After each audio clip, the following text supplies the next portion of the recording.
मुक्ति मेरे को प्राप्त करनी है तो करनी ही है, या तो कर कर रहूंगा या मर कर रहूंगा। यहां कायरों का काम नहीं है मेरे भाई। वीरता कोई हाथ में बंदूक लेकर मारना ही नहीं होती है, वीरता अंदर है तुम्हारी।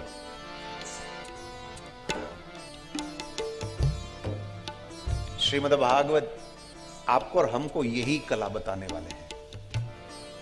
कृष्ण चरित्र को देखो, कृष्ण चरित्र जो है, जैसे ही प्रभु प्रकट हुए हैं और चौथे दिन जो पूतना मारने के लिए आती हैं, आप सब जानते हो, भागवत आपने सुनी है कई बार, हम श्योर, या तो पढ़ते ही होंगे आप घर में, ना पढ़ते हो तो पढ़ना चाहिए।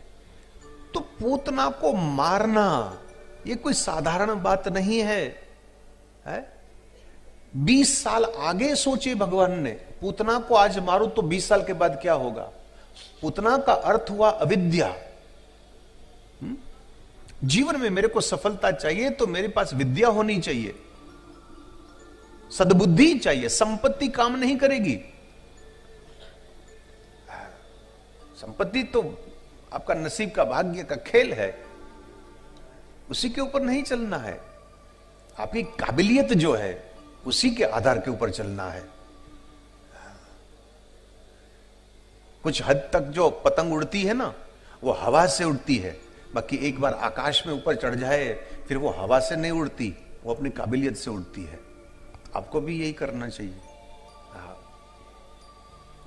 किसी को ये मत कहने दो कि तेरे में ये ऐब है, तेरे में ये कमी है, तू ये नहीं कर सकता, तेरे बस की बात नहीं है।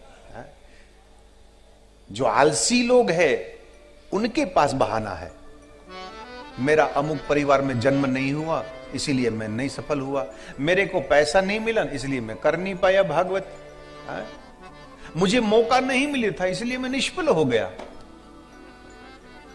परमात्मा ने ये सुंदर जीवन दिया है, शरीर दिया है, हाथ दिया, पैर दिए, अकल दी है, बुद्धि दी है, और क्या चाहिए भाई तेरे को।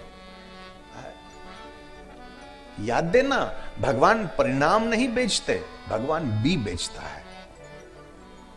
उनकी दुकान में फल नहीं मिलता, उसकी दुकान में बी मिलता है, और बी आपको बोना है, माली आपको बनना है। ये छोर का ख्याल आपको रखना। छोर माने जीवन, जीवन दान वो दे सकता है, जीवन को कैसे चलाना कैसे नहीं चलाना इसमें वो हस्तक्षेप नहीं करते, वो आपके हाथ में है।